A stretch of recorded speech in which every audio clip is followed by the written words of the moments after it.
En un rincón elegante y silencioso de Suiza, entre montañas nevadas y lagos que reflejan el cielo como espejos celestiales, nació no solo una marca, sino una leyenda.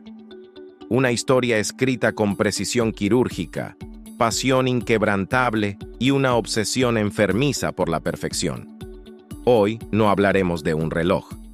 Hoy hablaremos de un símbolo, una corona. Hoy hablaremos de Rolex. Este no es un video sobre cómo se hace un objeto más. Number es un viaje sagrado a las entrañas del tiempo. Es una entrada al templo donde los minutos no se cuentan, se veneran, porque detrás de cada reloj Rolex hay algo más que engranajes. Hay historia, hay carácter, hay alma. Y para entender cómo se fabrican estas piezas eternas, primero tenemos que entender por qué existen, por qué nacieron, qué fuego encendió la mecha que aún hoy arde más de un siglo después. Era el año 1905. El mundo aún despertaba de su letargo agrícola. Las fábricas escupían vapor. Los trenes rugían por las montañas de Europa. Y en medio de esta revolución industrial, un joven alemán de apenas 24 años, con una visión tan clara como peligrosa, soñó lo impensable. Su nombre, Hans Wilsdorf. Hans no era relojero, no venía de una familia rica, no tenía una tradición milenaria sobre sus hombros, pero tenía algo mucho más valioso: fe. Una fe absoluta en que podía crear un reloj tan preciso, tan elegante y tan pequeño que podría llevarse en la muñeca. En esa época, esa idea era casi ridícula. Los relojes de muñeca eran considerados femeninos, frágiles, poco confiables. Los hombres llevaban relojes de bolsillo. Así era la norma, así era la tradición. Y las tradiciones no se tocan. Pero Hans no vino a seguir reglas, vino a romperlas. Desde Londres, donde fundó su primera empresa de distribución de relojes, Hans comenzó a trabajar obsesivamente en la creación de un nuevo estándar. Quería fabricar un reloj de pulsera que fuera tan exacto como un cronómetro marino, que resistiera el polvo, el sudor, la lluvia, que acompañara a su dueño en las grandes batallas de la vida, que no fuera solo un medidor de tiempo, sino un compañero, un testigo, un cómplice. Y así nació Rolex. Un nombre corto, fácil de pronunciar en cualquier idioma. Un nombre que no significaba nada, pero que pronto lo significaría todo, porque Hans lo sabía. No bastaba con hacer relojes. Había que crear un imperio, un símbolo, algo que, al ser visto, inspirara respeto inmediato, admiración instantánea, deseo silencioso. En 1910, apenas 5 años después de aquel sueño, Rolex logró lo que ninguna otra marca había conseguido antes: obtener el primer certificado oficial suizo de precisión cronométrica para un reloj de pulsera. Este hito no fue casualidad, fue el resultado de una filosofía que sigue intacta hasta hoy: hacer las cosas no solo bien, sino perfectas. No porque alguien lo exija, no por competir, sino porque así debe ser. Y aquí viene algo que te va a sorprender. En aquellos años, la precisión de un reloj se medía como se mide el latido de un corazón, con respeto, con devoción, con temor incluso, porque lograr que un mecanismo tan pequeño mantuviera la hora exacta durante días, semanas, meses, era casi alquimia.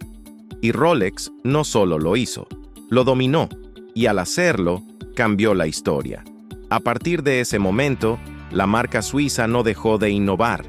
En 1920 presentó el primer reloj a prueba de agua y polvo, el mítico Oyster, un reloj que se cerraba herméticamente como una ostra marina, protegiendo su mecanismo como si fuera una perla.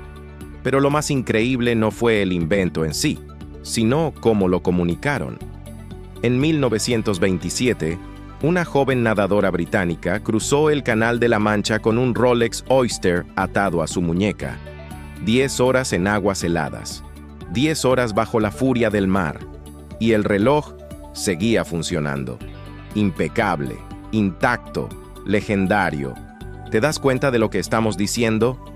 Mientras el resto del mundo apenas entendía qué era un reloj de pulsera, Rolex ya estaba conquistando océanos, ya estaba reescribiendo las reglas, ya estaba grabando su nombre en piedra. Y sin embargo, a pesar de todo este prestigio, hay un detalle curioso que pocos conocen. Rolex no siempre fabricaba sus propios movimientos.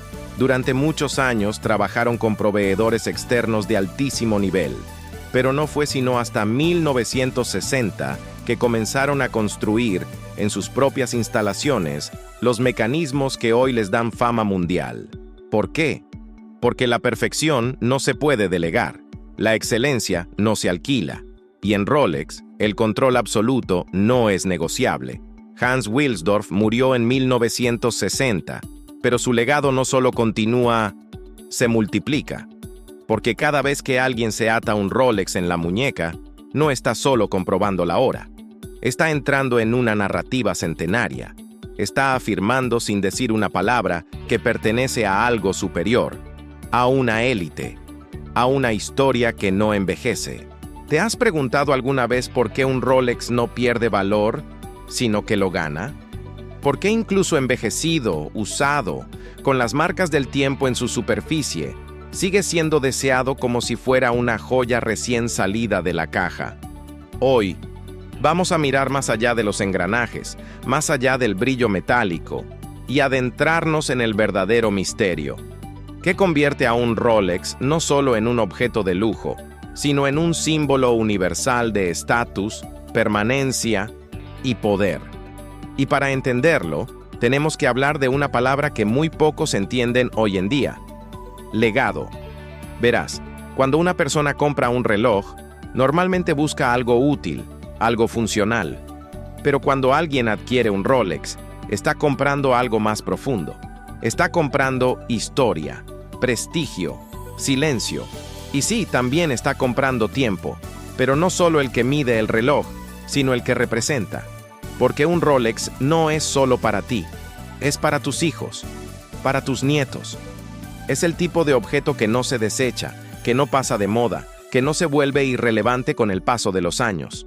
Al contrario, se vuelve más valioso, más interesante, más codiciado. ¿Y sabes por qué? Porque Rolex ha hecho algo que casi ninguna marca ha logrado: controlar el deseo. Sí, has leído bien. Rolex no produce tantos relojes como podría. De hecho, produce menos de 1 millón de unidades al año. Comparado con las decenas de millones de otros fabricantes, es una cifra diminuta, pero lo hace a propósito, para mantener la exclusividad, para asegurarse de que cuando alguien lleva un Rolex en la muñeca, no esté simplemente mostrando que tiene dinero, sino que pertenece a un círculo que valora lo escaso, lo meticuloso, lo eterno. Es un marcador, un testigo, un recordatorio de que se ha llegado a un punto en la vida en el que no se necesita correr más, porque se ha aprendido a dominar el tiempo. Y eso nos lleva a algo todavía más profundo. Rolex no solo mide las horas, inspira un tipo de mentalidad, una forma de vivir, una manera de enfrentar la vida con paciencia, con precisión, con propósito. No es casualidad que tantos líderes mundiales, científicos, atletas y artistas hayan usado Rolex.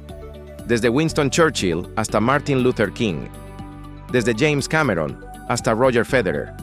Porque detrás de ese reloj hay una filosofía. No se trata de ser rápido, se trata de ser consistente, de hacer las cosas bien, incluso si eso lleva tiempo, de construir algo que dure más que uno mismo.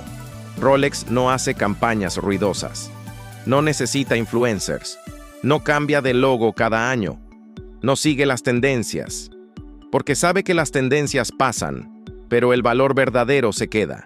Y eso es exactamente lo que hace que, década tras década, generación tras generación, siga siendo un ícono. Y aquí va otro dato curioso. Rolex fue el primer reloj de pulsera en recibir la certificación de cronómetro por su precisión. En 1918.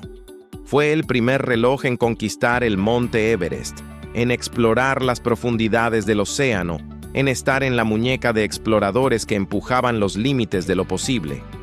Cada uno de esos momentos históricos no fue una casualidad, fue una declaración. Donde haya un desafío, Rolex estará ahí, midiendo, esperando, confiando en que el tiempo, si se respeta, puede ser conquistado.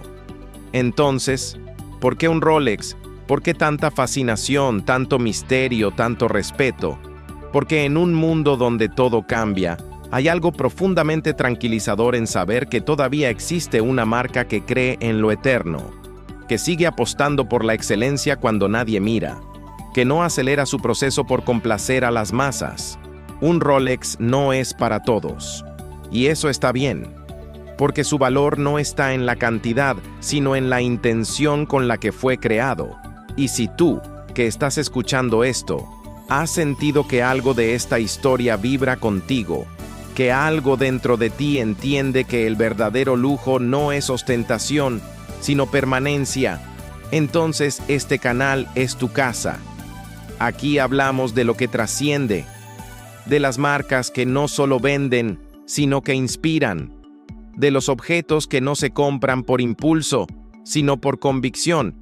Así que haz algo que te tomará solo un segundo, pero que puede abrirte la puerta a historias tan fascinantes como esta. Suscríbete. Suscríbete para que no te pierdas la próxima historia, porque aquí no hablamos de productos, hablamos de pasiones, de símbolos, de lo que verdaderamente deja huella.